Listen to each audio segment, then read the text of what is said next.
On va donc attaquer le dernier point qui est l'origine et la distribution des failles inverses. En gros, à travers ce point, on va voir quels sont les grands contextes géologiques géodynamiques qui permettent d'expliquer la présence de systèmes compressifs et donc la présence de failles inverses. Alors, d'une manière générale, la présence de systèmes compressifs se trouve dans des zones de convergence. Donc on va voir tout d'abord où se distribuent ces zones de convergence. Ensuite, on va voir les grands types de zones de convergence. On va se focaliser sur la notion de prisme d'accrétion et prisme critique. Et enfin, on terminera par des exemples de chaînes de collision qui sont des zones particulières de convergence et des zones particulières compressives où on trouve des failles inverses. On va donc voir maintenant où se distribuent les zones de convergence sur Terre. Donc voici une carte qui vous illustre la distribution des zones de convergence sur Terre. Pour interpréter et bien comprendre cette carte, on va la décrire. En rose, vous avez les zones de cratons précambriens, donc qui sont des zones de croûte continentale qui se sont formées il y a très longtemps, avant le Cambrien. Ensuite, en gris, vous avez les zones d'orogenèse paléozoïque. Donc ce sont des zones de convergence, mais anciennes, qui ne sont plus actives, qui se sont formées pendant l'ère primaire, paléozoïque. En bleu, ce sont des zones de convergence également, mais mésozoïques principalement, qui sont également peu actives.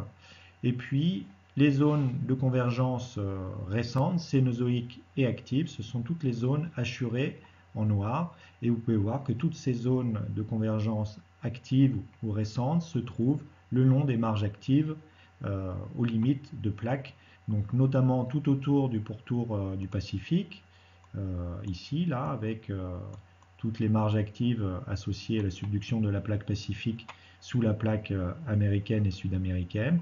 Et également, l'autre grande zone de convergence, c'est la zone de convergence eurasiatique, que je souligne ici en rouge, qui correspond à la continuité entre les Alpes, le Zagros, la chaîne himalayenne, et ainsi de suite. Alors, quels sont les grands types de zones de convergence? On va voir qu'il y a des zones, des orogènes, des zones de convergence de subduction, des orogènes ou zones de convergence de collision, collision intracontinentale, et on trouve également des zones de convergence au niveau des zones de relais de failles décrochantes. Alors, le premier point, les orogènes de subduction. On peut avoir des zones de convergence lorsque vous avez convergence entre une croûte océanique, un arc volcanique et une croûte océanique. Vous allez générer des failles inverses, des structures compressives, notamment au niveau de la zone de subduction.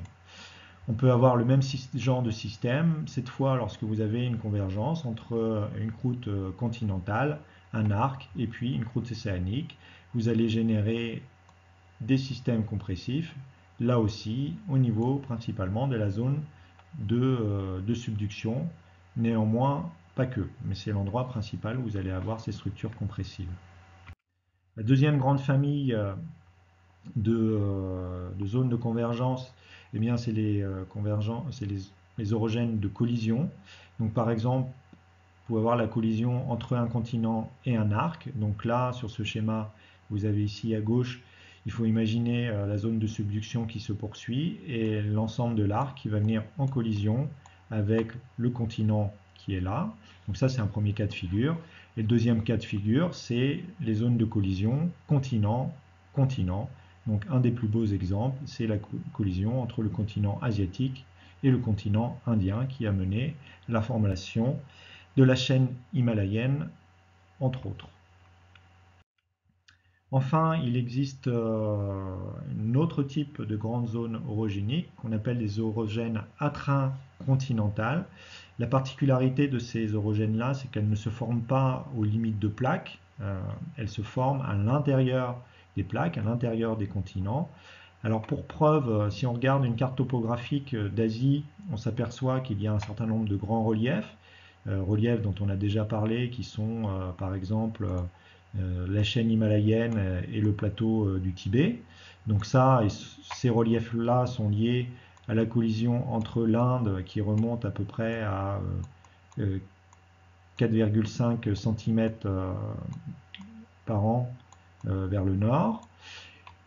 Donc là, on est au front aux limites de plaque entre la plaque indienne et la plaque asiatique. Mais vous pouvez voir qu'il existe également un certain nombre de grands reliefs dans la partie plus interne, dans toute cette zone-là.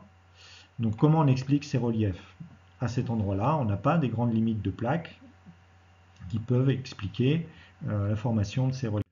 En plus, si on regarde un peu la déformation, la localisation de la sismicité qui traduit la localisation de la déformation, on s'aperçoit que c'est au niveau du continent asiatique. La déformation n'est pas localisée uniquement au niveau de la limite de plaque Inde-Asie, que je souligne ici en bleu, mais elle est distribuée sur l'ensemble du continent asiatique, et notamment dans la partie tibétaine et en Asie centrale. En fait, qu'est-ce qui se passe? Eh bien, c'est que la collision Inde-Asie, qui est une collision majeure, va certes générer des reliefs au niveau de la zone de collision, mais la déformation va se propager vers l'intérieur du continent. Et en se propageant vers l'intérieur du continent, vous allez activer des anciennes structures qui se trouvent à l'intérieur du continent, et donc vous allez activer des reliefs à l'intérieur. Donc c'est ce que vous voyez un peu sur la vidéo en haut à droite, hein. La collision Inde-Asie a généré des reliefs au niveau du front de la collision, formation de l'Himalaya, un peu à l'arrière au niveau du Tibet, et cette déformation s'est propagée vers l'intérieur du continent asiatique, et vous allez former des reliefs très loin, plusieurs milliers de kilomètres à l'intérieur des terres, et vous allez former des orogènes intracontinentales. Un des plus beaux exemples d'orogène intracontinental, c'est la formation de la chaîne du Tian Shan, qui se trouve en Asie centrale, à la limite de plusieurs grands pays.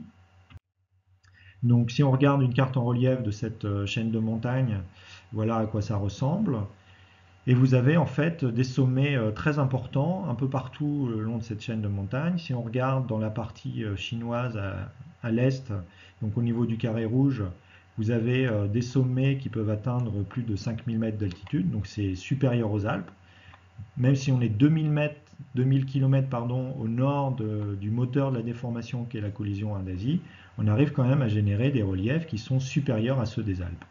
Et puis dans la partie plus orientale, occidentale, pardon, on a des reliefs qui peuvent atteindre plus de 7000 mètres avec le massif du Khantegri qui dépasse les 7000 mètres comme vous avez sur cette photo ici.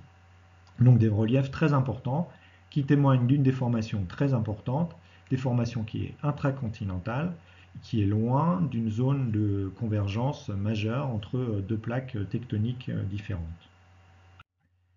Le quatrième contexte dans lequel on peut avoir de la convergence, eh bien, c'est au niveau d'un relais entre deux failles décrochantes. On a vu pour les systèmes distensifs qu'on pouvait avoir des relais extensifs, des pull apart, mais on peut avoir également des relais compressifs. Donc c'est le cas, vous avez ici sur ce schéma-là, donc on a deux failles dextres, décrochantes dextres, donc avec un mouvement vers la droite, avec un relais vers la droite, et au niveau de ce relais vers la droite, on s'aperçoit que vous n'avez pas le choix, vous êtes obligé d'avoir des contraintes de cette manière-là, et donc un système compressif au cœur, et vous allez générer des reliefs et ce qu'on appelle un push-up, par analogie à ce qu'on a appelé un bassin en pull-apart, un endroit où vous avez de l'extension. Donc c'est un autre contexte dans lequel on peut avoir de la convergence et la formation de failles inverses associées. Alors un bel exemple de relais en push-up, on le trouve là aussi le long de la faille du Levant. Je vous rappelle que cette faille du Levant, on l'a vu dans le cas des zones en relais extensifs, en pull-apart. On avait vu le bassin de la mer Morte et le bassin qui est situé ici aux abords de la mer Rouge. Et je vous rappelle que ce sont des zones en extension, puisque la faille du Levant est une faille sénestre, et qu'on avait un relais vers la droite, et ça générait donc de l'extension dans ces régions-là.